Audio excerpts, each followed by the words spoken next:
daripada an Jubair an Dhahak, maka dia menyatakan Ibnu Abbas radhiyallahu anhu telah berkata, marra Nabi sallallahu alaihi wasallam, Nabi sallallahu alaihi wasallam melewati seorang lelaki yang tengah bergantungan di tirai Kaabah sambil mengucapkan, aku mohon kepadamu dengan kemuliaan Kaabah ini agar engkau mengampuniku.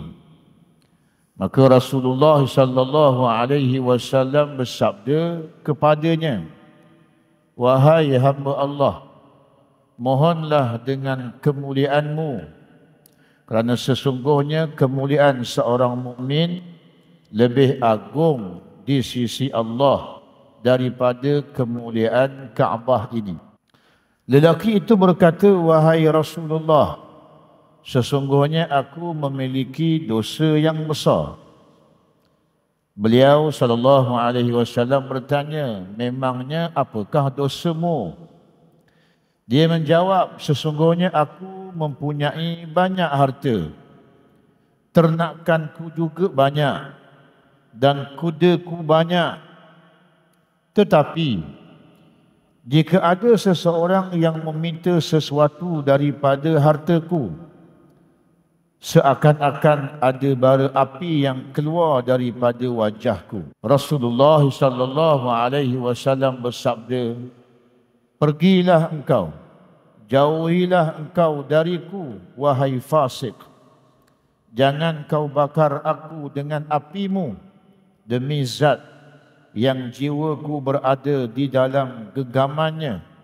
Seandainya engkau berpuasa 1000 tahun dan salat 1000 tahun, kemudian engkau mati dalam keadaan yang hina, nescaya Allah memasukkan engkau ke dalam neraka. Tidak tahukah engkau bahawa kedekut itu daripada kekufuran, sedangkan kekufuran itu tempatnya di neraka, sedangkan kedermawaan itu dari keimanan, dan keimanan itu tempatnya di syurga.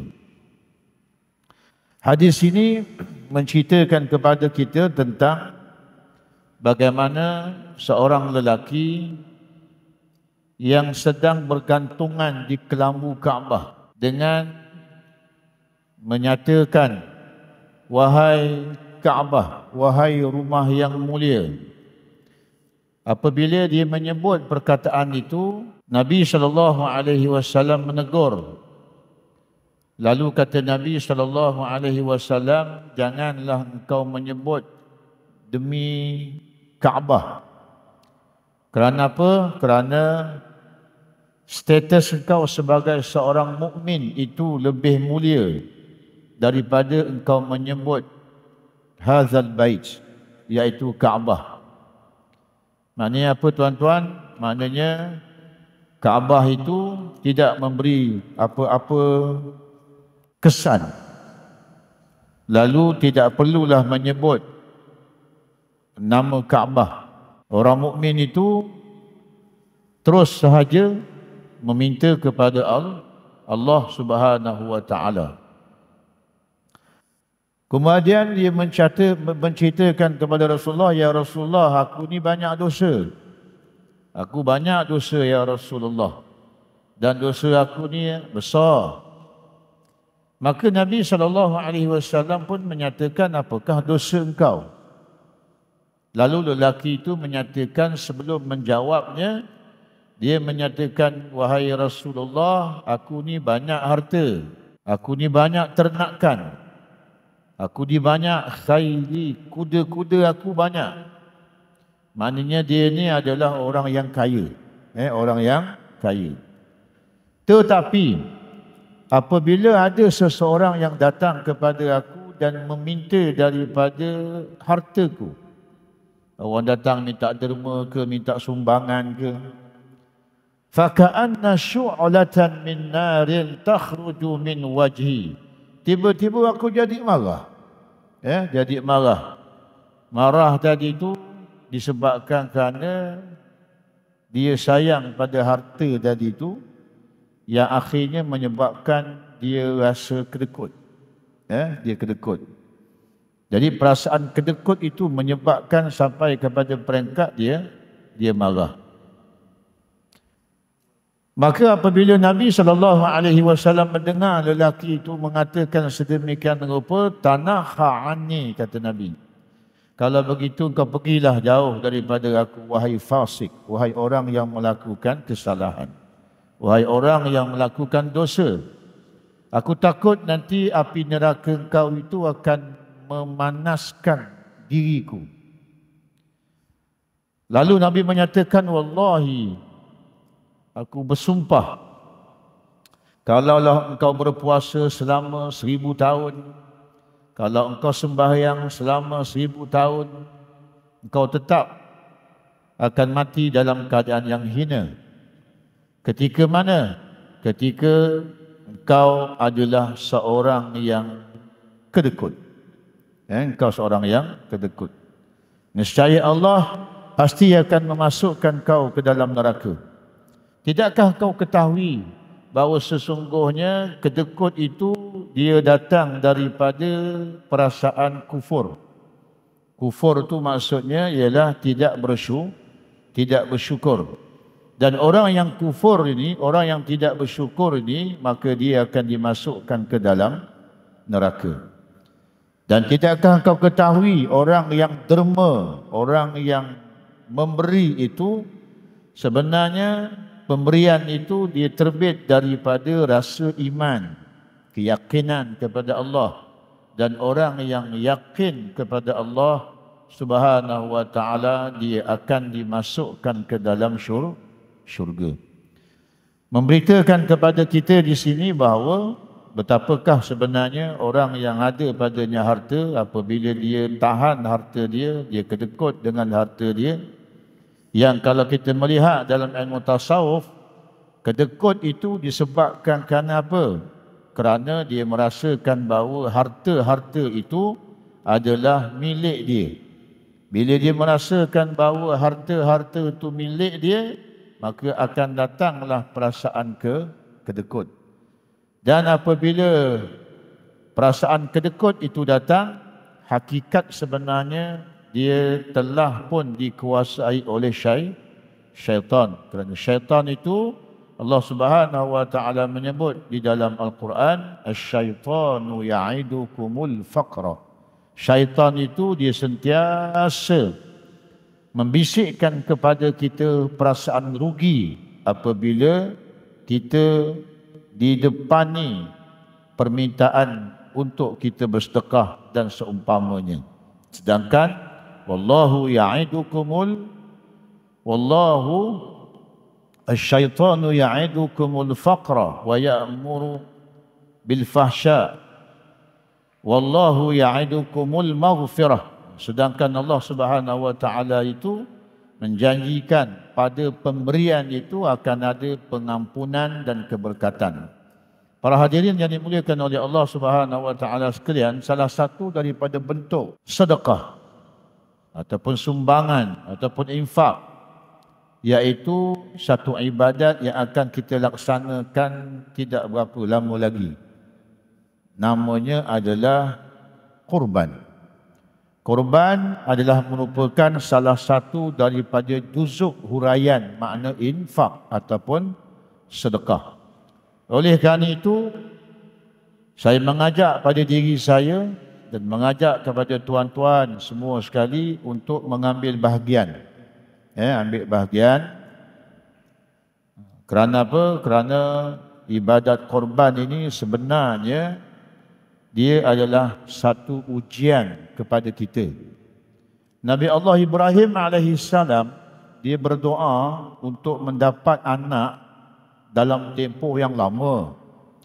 Kalau tak silap saya, sekitar umur Nabi Allah Ibrahim 80 tahun ataupun 90 tahun. Allah Ta'ala kurniakan Nabi Allah Ismail. Bukan sikit masa dia berdoa. Lepas dapat Nabi Allah Ismail alaihissalam, ketika mana umur remajanya, sayang dan kasih telah terpaut di dalam hati Nabi Allah Ibrahim alaihissalam. Tiba-tiba Allah memerintahkan supaya menyembelihnya. Bayangkan, anak yang dia doa puluhan tahun, kemudian doa itu dimakbulkan oleh Allah. Allah beri padanya anak, dan anak itu merupakan qurrah, maknanya belayan hati dia. Tiba-tiba Allah Ta'ala perintah supaya sembelih dia. Dan Nabi Allah Ibrahim alaihissalam melaksanakan perintah Allah. Walaupun Ismail adalah buah hatinya, pun begitu, oleh kerana itu adalah perintah Allah, maka dilaksanakan juga. Benar-benar dia melakukan amalan tersebut. Diikatnya Nabi Allah Ismail, kemudian dibaringkan, dipastikan pisau ataupun parang yang akan menyembelih Nabi Ismail itu tajam. Seketika diletakkan di leher Nabi Allah Ismail, maka pisau ataupun parang itu tidak memakan. Beberapa kali dibuat, bukannya lakonan tetapi sebenar-benarnya. Sehinggalah malaikat Jibril alaihissalam turun menyatakan kepada Nabi Allah Ibrahim alaihissalam kefarduan menyembelih itu Allah Subhanahu wa taala telah tukar kepada menyembelih seekor kibas ataupun kambing. Memaklumkan kepada Nabi Allah Ibrahim bahawa dia telah berjaya memperlihatkan keimanan yang jitu kepada Allah Subhanahu wa taala, sehingga itu menjadi syariat kepada kita melaksanakan ibadat tersebut. Itu sebab tuan-tuan, seperti mana yang saya katakan tadi, ibadat korbannya sebenarnya satu ujian kepada kita. Sayang tak kita kepada harta? Oh sayang. Buktinya siang malam pagi petang kita cari. Siang malam ribut hujan kita pergi juga. Pasal apa? Pasal kita nakkan harta. Walaupun kita cakap tak kisah, tapi pada sudut perbuatan dan kesungguhan menunjukkan kita ni sayang sungguh pada harta. Lantaran itu Allah Ta'ala datangkan ujian. Kerana sememangnya dua perkara yang disebut oleh Allah Subhanahu wa taala dalam Al-Quran, al-mal wal banun. Al-mal iaitu harta benda, dan anak penak. Dia merupakan fitnatun. Dia merupakan fitnah. Fitnah di sini maksudnya ujian daripada Allah Subhanahu wa taala. Oleh kerana itu, ibadat korban ni tuan-tuan anggaplah bahawa dia merupakan satu ujian kepada kita. Sejauh mana kita melepaskan apa yang kita sayang dan kita buat itu semata-mata kerana Allah Subhanahu wa taala. Jadi menjadi kewajipan kepada ayah-ayah mengingatkan kepada anak dia yang dah bekerja tu, yang dah bekerja, yang dah hasil. Mungkin dia akan rasa tak ada duit semua sekali, tapi kena ingatkan, kalau dia boleh beli tayar kereta beribu-ribu ringgit harga dia, boleh tukar tayar kereta. 4 biji tayar kereta mungkin kadang-kadang mencecah sampai 2,000, ada 100,000, 600. Macam-macam barang yang dia boleh beli.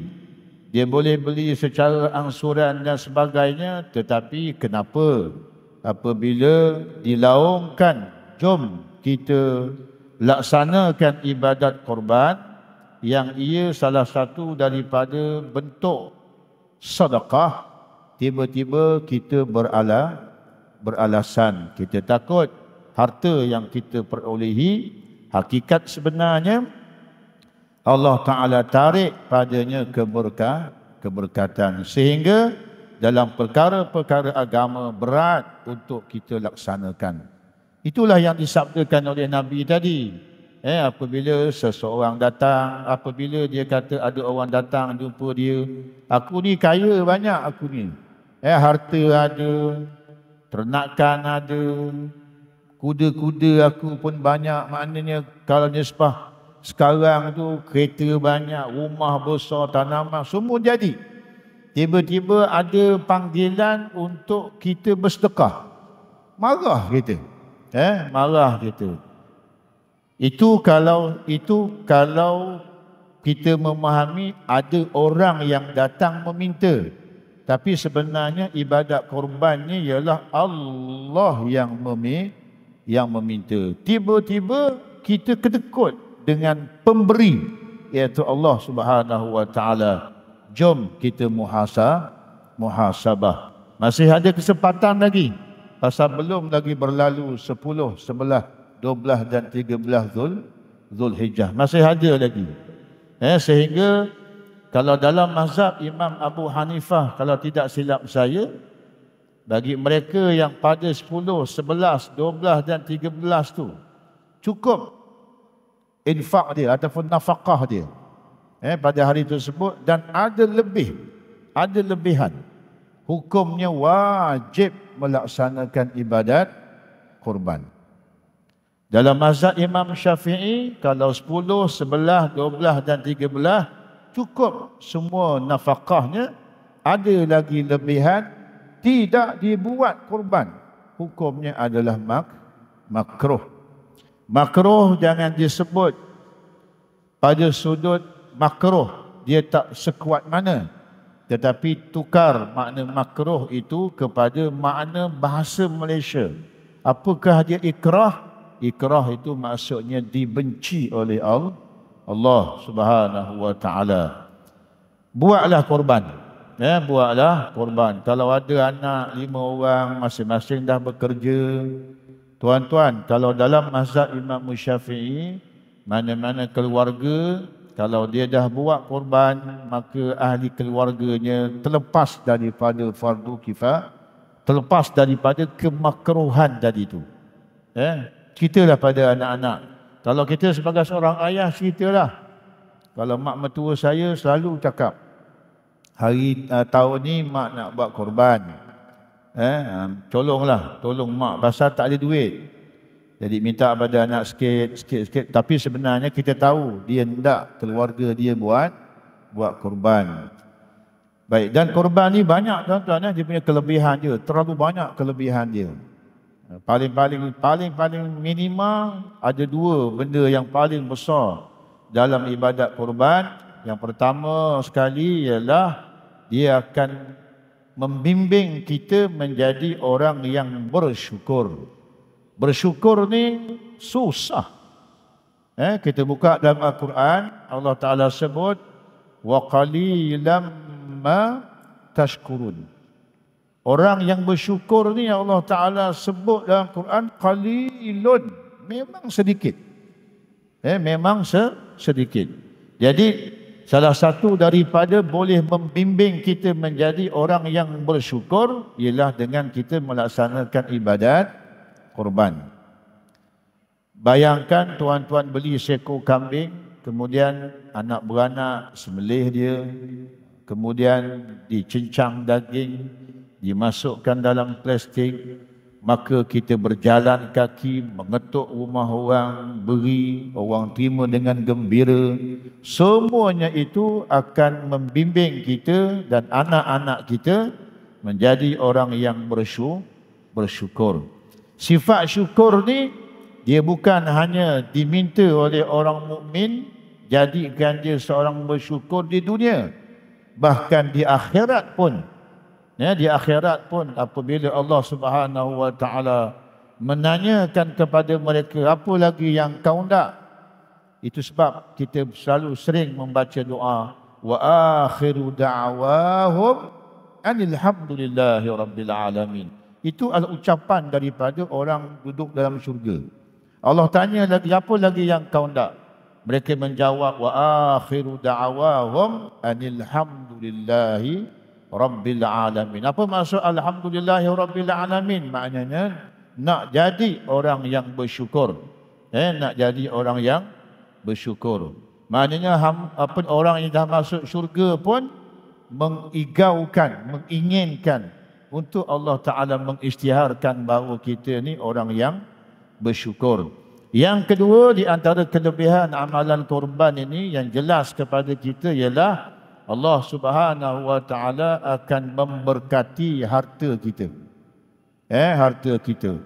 Cara Allah Ta'ala memberkati harta kita ialah apabila kita sanggup mengeluarkan, maka Allah Subhanahu Wa Ta'ala akan campakkan ke dalam hati kita. Dicampakkan ke dalam hati kita suka untuk berbuat sesuatu yang terkait pada Allah Subhanahu Wa Ta'ala. Dan antara kelebihan orang yang melaksanakan ibadat korban ialah Allah mengampunkan dosa-dosa mereka. Tuan-tuan, seperti mana yang saya kongsikan sebelum daripada ini, bila usia kita dah setua ini, dah penghujung dah. Bila kita buat ibadat, jangan pandang pada pahala. Jangan pandang pada pahala. Kata para ulama tasawuf, tak payah ceritalah tentang pahala. Tapi buat saja ibadat dengan harapan Allah mengampunkan dosa. Ampunkanlah dosa. Ampunkanlah dosa. Kerana prasyarat nak masuk ke syurga bukannya banyak pahala, tetapi tiada padanya dosa. Kemudian sabda Nabi SAW, Aisyah radhiyallahu anha berkata bahawa Nabi SAW bersabda, as-sakhawatu syajaratun asluha fil jannah wa aghsanuha mutadalliyatun fid dunya faman ta'allaqa bi ghusnin minha maddahu ilal jannati.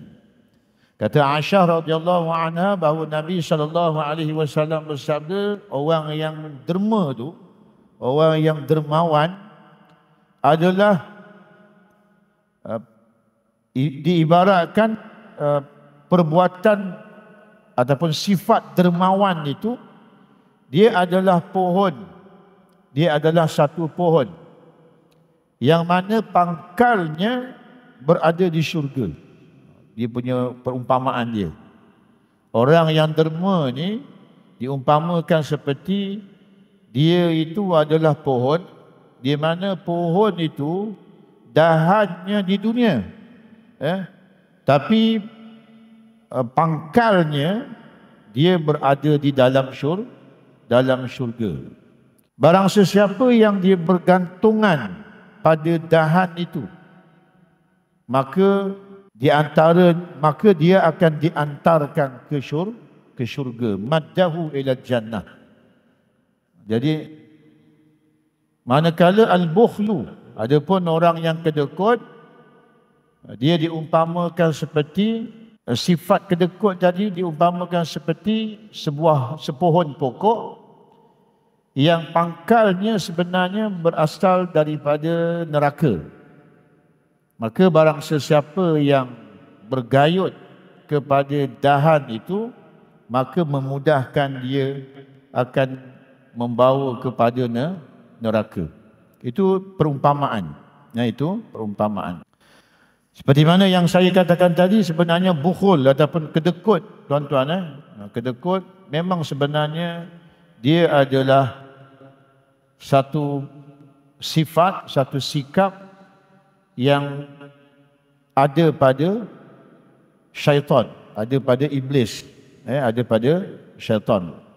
Seperti mana yang saya bacakan firman Allah Subhanahu Wa Ta'ala tadi, wallahu asyaitanu ya'idukumul faqra wa ya'murukum bil fahsya wallahu ya'idukum maghfiratan minhu wa fadlah wallahu wasi'un alim. Allah Ta'ala berfirman, sesungguhnya syaitan itu dia akan sentiasa membisikkan kepada kamu akan kemiskinan. Kemiskinan ini maksudnya rugi. Rugi. Bisikkan pada siapa? Bisikkan kepada orang yang banyak harta, bila dia nak keluarkan duit, dibisikkan nanti rugilah itu ini dan sebagainya. Kemudian syaitan juga ya'murukum bil fahsya, dia akan sentiasa bisikkan untuk kita berbuat maksiat.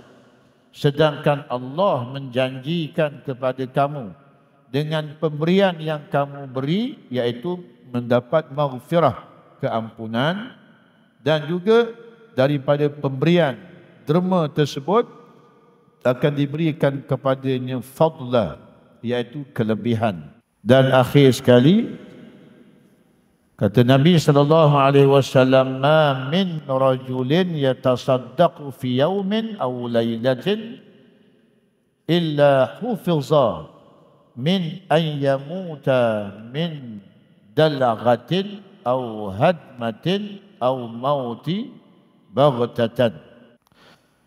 Sabda Nabi SAW, tidak seorang pun yang bersedekah pada suatu hari ataupun pada waktu malam kecuali dijaga dari kematian. Yang pertama, kematian daripada disengat, disengat, ataupun kematian yang berbentuk tertimpa pada runtuhan, ataupun kematian yang mendadak. Itu di antara kehebatan orang yang melakukan ibadat sedekah pada mana-mana hari, di mana-mana juzuk hari tersebut, sama ada di waktu siang ataupun di waktu malam, maka terpelihara kalau ditakdirkan dia mati terselamat daripada gigitan, sengatan, ataupun dia terselamat matinya daripada runtuhan, ataupun matinya secara tiba-tiba tak sempat nak bertaubat.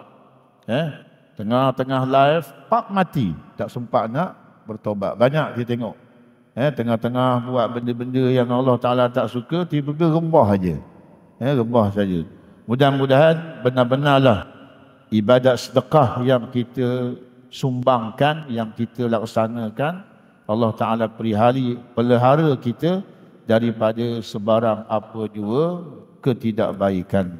Wallahu a'lam bissawab. Dan mudah memberi manfaat di atas perkongsian beberapa perkara yang saya kongsikan pada malam ini. Dan sebagai pengakhiran, saya masih lagi menyeru, dan mudahan Allah Ta'ala berikan kesempatan kepada kita untuk bertemu dengan Aidul Adha, yang bila kita bertemu dengan itu, mudah-mudahan Allah juga melapangkan rezeki kita untuk kita laksanakan ibadat kurban. Allahumma amin. Sekadar itu saja aku qauli hadza wa astaghfirullah li wa lakum. Wassalamu alaikum warahmatullahi wabarakatuh.